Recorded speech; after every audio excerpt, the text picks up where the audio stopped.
आज मैं आप सभी को अमावस्या के दिन सुनी जाने वाली सभी कहानियां सुनाऊंगी। अमावस्या का दिन पितरों को समर्पित होता है। इस दिन भगवान शिव जी, महादेव और भगवान विष्णु की और पीपल के पेड़ की पूजा की जाती है। तो आइए सुनते हैं अमावस्या के दिन सुनी जाने वाली सभी कहानियां। पहले अमावस्या माता की कथा सुनाती हूँ। बोलिए अमावस्या माता की जय हो। बहुत समय पहले की बात है। किसी गांव में एक ब्राह्मण और ब्राह्मणी रहते थे। ब्राह्मण ब्राह्मणी भगवान के पक्के भक्त थे। वैसे तो उनके घर में सब सुविधाएं थी, सब कुछ था, पर उनके कोई संतान नहीं थी। इसी कारण दोनों बहुत ही दुखी रहते थे। भगवान की बहुत पूजा आराधना भी करते थे, दान दक्षिणा भी देते थे, जितना हो सकता था सबकी मदद भी करते थे। लेकिन भगवान की इतनी पूजा पाठ करने के बाद भी उन्हें संतान की प्राप्ति नहीं हुई। तब एक दिन ब्राह्मण बड़े दुखी हो गए और अपनी पत्नी से कहने लगे कि मैं वन में तपस्या करने के लिए जा रहा हूँ। भगवान की पूजा तो करके बहुत देख लिया, अब भगवान की तपस्या करके देखता हूँ, शायद हमारी मनोकामना पूरी हो जाए। ऐसा कहकर ब्राह्मण वन में चले गए और वहां जाकर उन्होंने कठोर तपस्या की। तपस्या करते करते भी उन्हें सालों बीत गए, लेकिन उस तपस्या का भी उन्हें कोई फायदा नहीं हुआ। भगवान ने ब्राह्मण को दर्शन नहीं दिए। अब तो ब्राह्मण देवता बड़े ही दुखी थे और सोचने लगे कि ऐसा व्यर्थ का जीवन जीने से क्या फायदा है। निर्वंशी का तो मुंह देखने का भी धर्म नहीं होता। मुझे अपने इस अभागे जीवन को समाप्त कर देना चाहिए। बस यही सब सोचकर पेड़ की डाली पर उन्होंने फांसी का फंदा लगा लिया और मरने को तैयार हो गए। अभी वे फंदा गले में डालकर कूदने ही वाले थे, तभी वहां पर अमावस्या माता प्रकट हो गई और कहने लगी, ब्राह्मण देवता क्या कर रहे हो? आत्महत्या करना तो महापाप है। तब ब्राह्मण बोले कि मैं क्या करूं माता, मैं हमेशा से भगवान की भक्ति करता हूँ, लेकिन वह भगवान की भक्ति भी मुझे संतान का सुख तो प्राप्त नहीं करा सकी। अब मेरी उस भक्ति का क्या फायदा जो मुझे एक संतान भी प्राप्त न करा सके। मैं बहुत निराश हो चुका हूँ। भगवान से अब मेरा भरोसा उठ गया है और अब मैं अपने जीवन को समाप्त कर देना चाहता हूँ। यह सुनकर अमावस्या माता कहने लगी कि ब्राह्मण देवता, आपके तो 7 जन्म तक भी कोई संतान का सुख नहीं है, लेकिन आपने इतनी कठोर तपस्या की है, इसीलिए मैं आपको 2 कन्याओं का वरदान देती हूँ। अब आप अपने घर जाइए। आपके घर में 2 सुंदर कन्याओं का जन्म होगा। एक कन्या का नाम आप अमावस्या रखना और दूसरी का नाम पूनम रखना। अपनी पत्नी से कह देना कि अमावस्या का व्रत किया करे। अमावस्या के दिन 1 कटोरी चावल भरकर उस पर कुछ दक्षिणा रखकर, साथ में कुछ मीठा रखकर मंदिर में दान किया करे। ऐसा पूरे 1 साल तक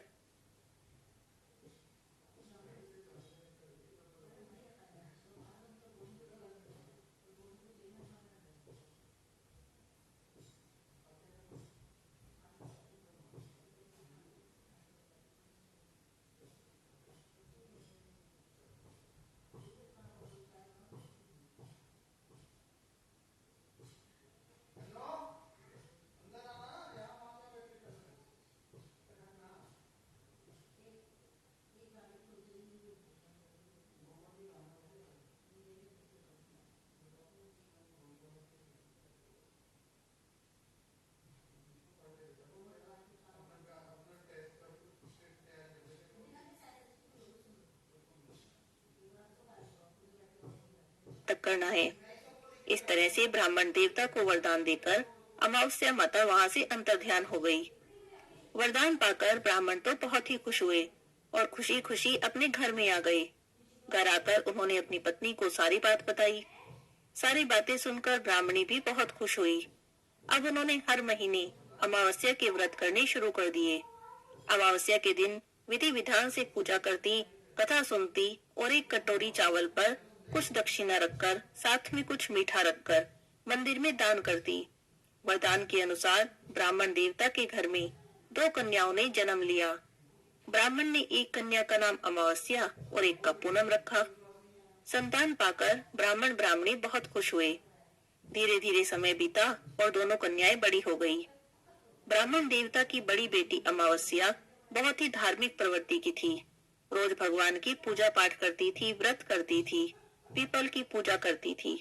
लेकिन छोटी बेटी पूर्णिमा पूजा पाठ बिल्कुल नहीं करती थी। उसे तो जैसे भगवान में विश्वास ही नहीं था। वह तो भगवान को मानती ही नहीं थी और जहाँ तक हो सकता अपनी बड़ी बहन को भी पूजा करने से रोकती थी। एक दिन ब्राह्मण सोचने लगे कि हमारी कन्याएं अब विवाह के योग्य हो गई हैं, अच्छे वर की तलाश करनी चाहिए। तब ब्राह्मण ने अपनी कन्याओं के लिए वर की तलाश शुरू कर दी। कुछ समय बाद ब्राह्मण को अपनी कन्याओं के लिए मनपसंद घर और वर मिल गए। तब ब्राह्मण ने दोनों कन्याओं का विवाह कर दिया। दोनों कन्याओं का विवाह बड़े ही धनी और सुखी परिवार में हुआ। अब तो ब्राह्मण ब्राह्मणी बहुत ही खुश थे। दोनों बेटियां अपने ससुराल चली गई थी। ब्राह्मण की बड़ी बेटी अमावस्या के घर में तो धन दिन दुगना और रात चौगुना बढ़ने लगा और कुछ समय बाद उसे पुत्र की भी प्राप्ति हो गई। लेकिन छोटी बेटी पूर्णिमा के घर में जितना धन था वह भी उस घर में उसके जाते ही नष्ट होना शुरू हो गया और वह बहुत दुखी रहने लगी। उसके दुख का तो कोई पार ही नहीं था। एक दिन बड़ी बहन अमावस्या को पता चला कि उसकी छोटी बहन पूनम बहुत दुखी है। उसके घर में जितना भी धन था वह सब नष्ट हो गया है। अब तो उनके घर में खाने पीने को भी कुछ नहीं है। तब वह बहुत सारा सामान लेकर अपनी बहन के घर गई और पूछने लगी कि क्या बात है, तुम्हारे ससुराल वाले तो अच्छे खासे धनी थे, फिर ये सब क्या हो गया। तब पूनम कहने लगी, बहन मुझे तो कुछ भी नहीं पता, लेकिन जब से मैं यहाँ आई हूँ हमारे कारोबार में घाटा ही घाटा हो रहा है, सब धन नष्ट हो गया है। और ऐसा कहकर वह जोर जोर से रोने लगी। तब बड़ी बहन अमावस्या ने कहा, कोई बात नहीं, अब तुम चिंता मत करो, सब कुछ ठीक हो जाएगा। तुम आज से ही अमावस्या की व्रत करना शुरू कर दो। अमावस्या के दिन पूजा किया करो, कथा किया करो, व्रत किया करो, पीपल को सींचा करो और पीपल की पूजा किया करो। इससे तुम्हारे घर में सुख समृद्धि का वास होगा, अन्न धन के भंडारे भर जाएंगे। तुम्हें ये सब पूरे 1 साल तक करना है। 1 साल तक अमावस्या का व्रत करना और 1 कटोरी चावल पर कुछ दक्षिणा और कुछ मीठा रखकर मंदिर में दान करना। इस तरह से उसने पूनम को कथा और व्रत की सारी विधि बता दी। यह सोचकर पूनम बड़ी ही खुश हुई कि शायद इस व्रत को करने से अब मेरे दिन सुधर जाएंगे। तब पूनम ने अमावस्या के कहे अनुसार हर अमावस्या को व्रत किया और 1 कटोरी चावल भरकर दान करने लगी। थोड़े ही देर में, थोड़े ही दिनों में उसके घर में धन का आगमन शुरू हो गया। उसके घर में पहले के जैसी ही सुख समृद्धि हो गई, अन्न धन के भंडारे भर गए। कुछ दिनों के बाद उसे एक सुंदर पुत्र की प्राप्ति भी हुई। अमावस्या का व्रत करने से अमावस्या माता की कृपा से वह भी सुखी और संपन्न हो गई। जो कोई भी अमावस्या का व्रत विधि से करता है उसका घर सुख समृद्धि से भर जाता है, उसके घर में अन्न धन के भंडारे भर जाते हैं। बोलिए अमावस्या माता की जय हो। अब आपको सुनाती हूँ अमावस्या के दिन सुनी जाने वाली सोमा दोबिन की कहानी। बोलिए अमावस्या माता की जय हो। एक गांव में एक साहूकार रहता था। इसका एक बेटा था, एक बेटी थी। उनके घर में एक जोगी भिक्षा लेने आते थे। जब साहूकार की बहू भिक्षा लेने जाती तब जोगी भिक्षा ले लेते, लेकिन जब साहूकार की बेटी भिक्षा देने जाती तब जोगी भिक्षा नहीं लेते और कहते कि बेटी सुहागन तो है पर इसके भाग्य में दुख लिखा है। यह बात सुनकर साहूकार की बेटी दुबली होने लगी। तब उसकी माँ ने पूछा कि तुम सूखती क्यों जा रही हो। तब उसने अपनी माँ को जोगी वाली सारी बात बता दी कि जोगी भिक्षा लेने आता है, मैं देती हूँ तो नहीं लेता और कहता है कि बेटी सुहागन तो है पर इसके भाग्य में दुख लिखा है। अगले दिन माँ छिपकर देखने लगी कि बेटी ने जो कहा था वह सही है या नहीं। जोगी भिक्षा लेने आया, साहूकार की बेटी भिक्षा देने गई, तब उसने भिक्षा नहीं ली और इतनी बात कहकर चला गया। तब माँ ने जोगी से पूछा कि आप मेरी बेटी से भिक्षा क्यों नहीं लेते और ऐसा क्यों कहते हो कि बेटी सुहागन तो है पर इसके भाग्य में दुख लिखा है। तब जोगी ने कहा, मैं ऐसा कहता हूँ क्योंकि इसका भाग्य ऐसा ही है। तब माँ ने पूछा, इसका कोई उपाय तो होगा।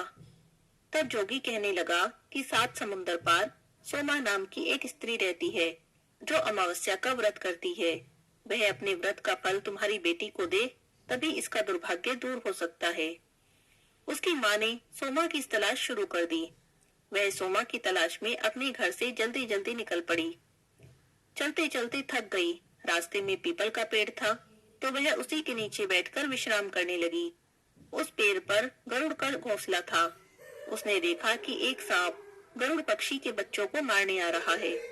तब वह सोचने लगी कि सांप तो गरुड़ पक्षी के बच्चों को खा जाएगा। तब उसने लपककर सांप को मार दिया और गरुड़ पक्षी का जोड़ा तभी वहां आ गया और उसकी माँ को चोंच से मारने लगा। तब वह बोली कि मैंने आपके बच्चों को नहीं मारा, यह सांप आपके बच्चों को डसने आया था, मैंने तो आपके बच्चों को बचाया है। यह बात सुनकर गरुड़ पक्षी का जोड़ा प्रसन्न हो गया और कहने लगा कि जो मांगना है मांग लो।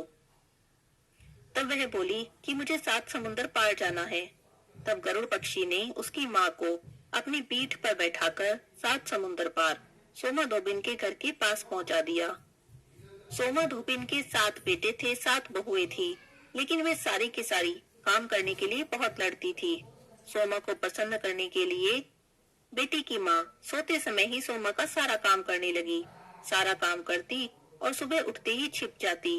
सोमा सुबह उठकर सोचती कि ये सब काम किसने किया। एक दिन सोमा धोबन सोचने लगी कि कौन सी बहू है जो सबसे ज्यादा काम कर रही है, मुझे पता करना चाहिए, क्योंकि मेरी बहुएं तो काम करने के लिए लड़ती हैं, काम करने से बचती हैं। तो वह चुपचाप आंखें बंद करके लेट गई। तब उसने देखा कि मुंह अंधेरे एक औरत आई और सारे काम करके चुपचाप जाने लगी। तब सोमा ने उसे रोक लिया और पूछने लगी कि तुम हमारे घर के सारे काम क्यों करती हो। तब उसने कहा कि मेरी लड़की के भाग्य में दुर्भाग्य है, और ऐसा कहकर उसने जोगी की सारी बात बता दी। उसने विनती की कि आप अपनी अमावस्या के व्रत का पुण्य मेरी बेटी को देंगी, तभी उसका दुर्भाग्य दूर होगा। सारी बातें सुनकर सोमा धोबन तैयार हो जाती है। कहती है तुम अपने घर जाओ और बेटी के ब्याह की तैयारी करो, मैं ब्याह के दिन तुम्हारे घर आऊंगी। अब उसकी माँ खुशी खुशी अपने घर आती है और बेटी के ब्याह की तैयारी करती है। जिस समय दूल्हा दुल्हन फेरे में बैठे होते हैं, उसी समय सोना धोबन वहां पर आ जाती है। एक मिट्टी की हांडी में कच्चा दूध भर कर रखती है और कच्चा सूत लेकर वहीं पर बैठ जाती है। तभी एक सांप आता है और वर को डसने लगता है। सांप के डसने से वर की मृत्यु हो जाती है। तब सोमा सांप को दूध पीने को देती है और उसे हांडी में डालकर कच्चे सूत से बांध देती है। वर की मृत्यु पर सब दुखी हो जाते हैं। तब सोमा उस पर सुहाग के छींटे डालती है और कहती है कि मैंने आज तक जितने भी अमावस्या के व्रत किए, सारे पुण्य इसे मिल जाएं और यह जीवित हो जाए और इसके बाद के व्रत का फल मेरे पति को मिले। सब देखते हैं कि सोमा के ऐसे कहते ही वह उठकर बैठ जाता है। तब सोमा लड़की को और उसके पति को आशीर्वाद देती है और अपने घर जाने लगती है। लड़की की माँ उससे कहती है कि आपका बहुत धन्यवाद, मैं आपको क्या दूं? तब सोमा कहती है कि मुझे तो कुछ भी नहीं चाहिए, बस एक मिट्टी की हांडी दे दो। उस दिन अमावस्या का दिन था। रास्ते में सोना धोबन पीपल के पेड़ के पास रुकती है। हांडी के 108 टुकड़े करती है और पीपल की 108 परिक्रमा करती है। बाद में पूजा करके टुकड़ों को पीपल के पेड़ के पास ही मिट्टी में दबा देती है। घर पहुंचती है तो देखती है कि उसके पति की मृत्यु हो गई है और उसके पति के शरीर को तेल में डुबो कर रखा है। तब सोना अपने पति के ऊपर सुहाग के छींटे छिड़कती है और कहती है कि मेरी अमावस्या के व्रत का फल मेरे पति को मिले। ऐसा कहते ही उसका पति भी जीवित हो जाता है। उस समय जोगी उसके दरवाजे पर आते हैं और कहते हैं कि अमावस्या का व्रत करने के बाद दान भी करना चाहिए, तुम मुझे दान दो। तुमने रास्ते में व्रत तो किया पर दान नहीं दिया। तब सोना धोबन उन्हें पीपल के पेड़ के पास ले जाती है, जहाँ पर उसने मिट्टी के हांडी के टुकड़े दबाए थे। उन टुकड़ों को निकालती है, तब तक सारे टुकड़े सोने के हो जाते हैं। तब सोमा धोबिन जोगी से कहती है कि आप इसमें से अपना भाग ले लो। जोगी उसमें से चौथा हिस्सा ले लेते हैं और सोमा से कहते हैं कि 3 हिस्से तुम अपनी इच्छा से जिसे देना चाहो दे सकती हो। जोगी सारे नगर में ढिंडोरा करवा देते हैं कि अमावस्या का व्रत सभी को करना चाहिए। जैसा सोमा धोबिन ने उस लड़की को वर दिया, उसका सुहाग दिया, सोमा का पति जी उठा, वैसे ही अमावस्या का व्रत करने वाले सभी को अमर सुहाग देना। बोलो अमावस्या माता की जय हो, शंकर भगवान की जय हो, पार्वती माता की जय हो। अब सुनते हैं पीपल देवता की कहानी। बोलिए पीपल देवता की जय हो। किसी गांव में एक ब्राह्मण ब्राह्मणी रहते थे। ब्राह्मण का पीपल की सेवा का नियम था। ब्राह्मण देवता रोज पीपल देवता की पूजा करते, जल से सींचते और परिक्रमा करते। दिया जलाते और उसी के बाद कुछ भी अन्न जल ग्रहण करते। बिना पीपल की पूजा किए तो पानी की एक बूंद भी ग्रहण नहीं करते थे। इस तरह से पीपल देवता की पूजा करते करते ब्राह्मण को पूरा जीवन बीत गया। एक दिन पीपल देवता ने सोचा कि ब्राह्मण ने सारा जीवन मेरी सेवा की है, मेरी पूजा की है, मुझे इसे कुछ तो देना चाहिए। जब अगले दिन ब्राह्मण पीपल की पूजा करने के लिए आए, तब पीपल सींचकर परिक्रमा कर रहे थे, तो पीपल में से आवाज आई, तू मांग मैं देऊं, तू मांग मैं देऊं। ब्राह्मण ने आवाज सुनी तो चारों ओर देखने लगे कि आवाज कहां से आ रही है, पर उन्हें तो आसपास कोई भी दिखाई नहीं दिया। अब ब्राह्मण आश्चर्य में पड़ गए। इसके बाद तो रोज ऐसा ही होने लगा। जब भी ब्राह्मण देवता पीपल की पूजा करने जाते, रोज पीपल में से आवाज आती कि तू मांग मैं देऊं। यह सब देखकर ब्राह्मण घबराने लगे, क्योंकि उन्होंने सुन रखा था कि पीपल के पेड़ पर तो भूतों का वास होता है। तब उन्होंने सोचा कि कहीं ये आवाज किसी भूत प्रेत की तो नहीं। ब्राह्मण देवता घबराकर अपने घर आ जाते और घर आ जाकर भोजन भी नहीं करते। ऐसा कुछ दिन तक हुआ तो ब्राह्मणी ने देखा तो पूछने लगी कि ब्राह्मण देवता किस चिंता में बैठे हो, क्या बात है।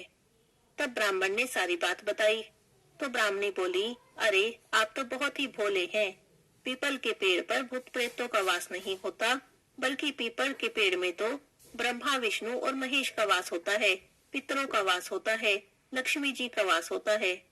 हो सकता है यह आवाज भगवान की हो। भगवान आपकी भक्ति से प्रसन्न हुए हों और आपको वर देना चाहते हों। तब ब्राह्मण देवता जब अगले दिन पीपल सींचने गए तो फिर से आवाज आई कि तू मांग मैं दूं। तो ब्राह्मण देवता ने पूछा कि आप कौन हैं और मुझे क्या देना चाहते हैं। तब पीपल में से आवाज आई कि मैं पीपल देवता हूँ, तेरी पूजा से तेरी भक्ति से बहुत प्रसन्न हूँ और तुझे कुछ देना चाहता हूँ, तू मांग ले। ब्राह्मण देवता बोले कि मुझे तो कुछ भी मांगना नहीं आता, मुझे नहीं पता कि क्या मांगना चाहिए।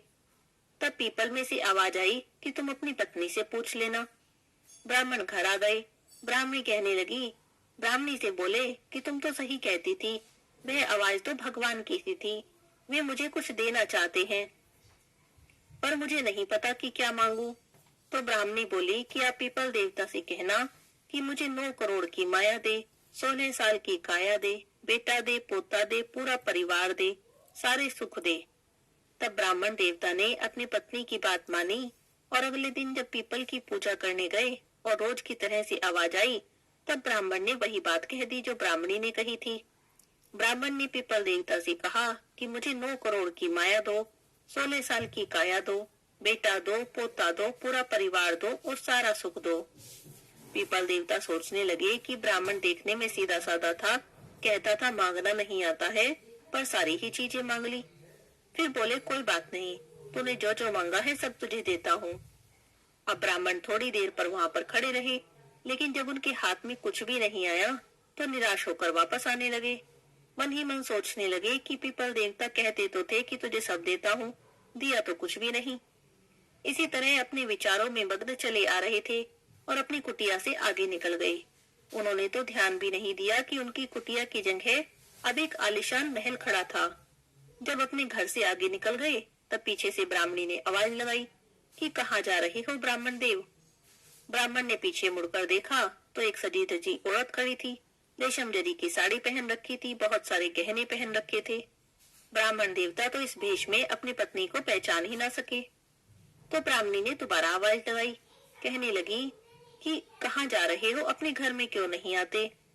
तब ब्राह्मण बोले कि तुम्हारा भेष कैसे बदल गया, ये इतने सारे गहने, इतने सुंदर कपड़े। तब ब्राह्मणी बोली कि पीपल देवता का आशीर्वाद है, पीपल देवता ने आपकी मनोकामना पूरी कर दी, आपने जो भी मांगा था सब दे दिया। तब ब्राह्मण देवता पूछने लगे कि लेकिन हमारी कुटिया कहाँ गई और ये महल किसका है। तो ब्राह्मणी बोली आप अंदर तो चलो, सब पता चल जाएगा। ब्राह्मण देवता अंदर गए तो देखते क्या है, बहुत बड़ा परिवार हो रहा है, बेटे पोते नाती धोते सब घूम रहे हैं। तो ब्राह्मणी बोली कि जैसे आपने मांगा था पीपल देवता ने हमें सब दे दिया, देखिए ये सारा परिवार हमारा ही है। अब तो ब्राह्मण देवता बहुत ही खुश हो गए और उन्होंने मन ही मन पीपल देवता को बहुत धन्यवाद किया। हे पीपल देवता, जैसे आपने ब्राह्मण की मनोकामना पूरी की, वैसे ही आपकी पूजा करने वाले, कथा पढ़ने वाले, कथा सुनने वाले सबकी मनोकामना पूरी करना। बोलिए पीपल महाराज की जय हो। किसी गांव में एक बुढ़िया माई रहती थी। बुढ़िया माई देख नहीं सकती थी, पर गणेश जी की पक्की भक्त थी। गणेश जी की सेवा और पूजा करते करते बुढ़िया माई ने अपना सारा जीवन बिता दिया था। एक दिन गणेश भगवान सोचने लगे कि बुढ़िया माई ने सारा जीवन मेरी पूजा और सेवा की है, मुझे बुढ़िया माई को कुछ तो देना चाहिए। बस यही सोचकर गणेश जी भगवान बुढ़िया माई के पास आए और बोले, बुढ़िया माई, मैं तेरी पूजा से, तेरी सेवा से बड़ा प्रसन्न हूँ, तो मुझसे अपनी मन चाही कोई भी चीज मांग ले। लेकिन बुढ़िया माई कहने लगी, भगवान मुझे तो कुछ भी नहीं चाहिए। तो गणेश जी बोले, नहीं बुढ़िया माई, कुछ तो मांग, मैं तेरी सेवा से बड़ा प्रसन्न हूँ, जब तक तू नहीं मांगेगी मुझे चैन नहीं मिलेगा। तो बुढ़िया माई सोचने लगी क्या मांगू, तो कहने लगी कि मुझे तो मांगना भी नहीं आता, मैं क्या मांगू। तो गणेश जी बोले, कोई बात नहीं, तू अपने घर जा, अपने बेटे बहू से पूछ ले, वो जो कहे वो मांग लेना। तो बुढ़िया माई अपने घर आ जाती है। आकर बेटे से पूछती है कि बेटा, गणेश जी बोलते हैं कि कुछ मांग, बता क्या मांगू। तो बेटा कहता है, माँ गणेश जी बोलते हैं तो बहुत सारा धन मांग ले। बुढ़िया माई बहू के पास जाती है, फिर कहती है कि गणेश जी कहते हैं कुछ मांग, बता क्या मांगू। तो बहू कहती है, माता जी आप एक पोता मांग लो। तो बुढ़िया माई सोचती है कि ये दोनों तो अपने अपने मतलब की चीज कह रहे हैं। बुढ़िया माई पड़ोसन के पास जाती है, कहती है कि गणेश जी कहते हैं कुछ मांग, मेरी तो कुछ समझ में नहीं आ रहा, क्या मांगू। तो पड़ोसन बोलती है कि तू बूढ़ी हो गई है, थोड़े दिन जिएगी, तू ऐसा कर अपनी आंखें मांग ले, कम से कम जाने से पहले एक बार इस संसार को देख तो ले। बुढ़िया माई को फिर भी संतुष्टि नहीं हुई, वो घर आ गई। अगले दिन मंदिर गई तो गणेश जी तो तैयार बैठे थे। जाते ही बोले, बता बुढ़िया माई क्या सोच के आई है, क्या मांगती है। तो बुढ़िया माई कहती है कि गणेश जी भगवान, अगर आप मुझ पर प्रसन्न हैं तो मुझे आंखें दो, जिससे मेरा पोता मुझे सोने के कटोरे में दूध पीता दिखे। 9 करोड़ की माया दो, 16 साल की सिकाया दो, बेटा पोता खूब परिवार दो, सारे घर में खूब सुख दो। तो गणेश जी बोले, बुढ़िया माई तुम तो कह रही थी मांगना नहीं आता, तुमने तो मुझे ठग ही लिया, पर कोई बात नहीं, जैसा तुमने कहा है सब मिल जाएगा। ऐसा कहकर गणेश जी भगवान वहां से अंतर ध्यान हो गए। बुढ़िया माई ने जैसा जैसा मांगा था उसे सब मिल गया। हाथ जोड़कर कहें, हे गणेश जी भगवान, जैसे बुढ़िया माई पर कृपा की, जैसे बुढ़िया माई की मनोकामना पूरी की, कथा कहानी कहते सुनते सबकी मनोकामना पूरी करना। बोलिए गणेश जी भगवान की जय हो। एक तपसी था और एक लपसी था। तपसी तो भगवान की तपस्या करता और लपसी रोज 1.25 सेर की लापसी बनाता, भोग लगाता, घंटी बजाता और जीम लेता। एक दिन दोनों में झगड़ा हो गया। तपसी बोला कि मैं बड़ा हूँ, लपसी कहने लगा कि नहीं मैं बड़ा हूँ। तपसी बोला कि मैं रोज भगवान की तपस्या करता हूँ, इसीलिए मैं ही बड़ा हूँ। लपसी बोला कि मैं रोज भगवान को 1.25 सेर की लापसी का भोग लगाता हूँ, इसीलिए मैं बड़ा हूँ। दोनों आपस में झगड़ रहे थे। नारद जी वहां से गुजरे तो दोनों को झगड़ते देखा। पूछने लगे कि क्यों झगड़ रहे हो। तब दोनों ने अपनी अपनी बात कह दी। नारद जी बोले कि तुम लोग आपस में झगड़ा मत करो, तुम में से कौन बड़ा है इस बात का फैसला मैं कर दूंगा। अगले दिन सुबह सुबह तपसी और लपसी दोनों नहा कर आ रहे थे। नारद जी ने दोनों के रास्ते में 1.25 करोड़ की अंगूठी रख दी। तपसी ने अंगूठी देखी तो उसने तुरंत उठा ली। इतनी कीमती अंगूठी देखकर उसके मन में लालच आ गया। सोचने लगा कि बड़ी कीमती अंगूठी है, इसे बेचूंगा, बहुत सारे पैसे मिलेंगे, उन पैसों से एक बहुत बड़ा यज्ञ करूंगा और अपने आप को बड़ा साबित कर दूंगा। उधर लपसी ने अंगूठी देखी तो सोचने लगा, अरे किसी की कीमती अंगूठी गिर गई है, लेकिन उसने अंगूठी को हाथ तक नहीं लगाया।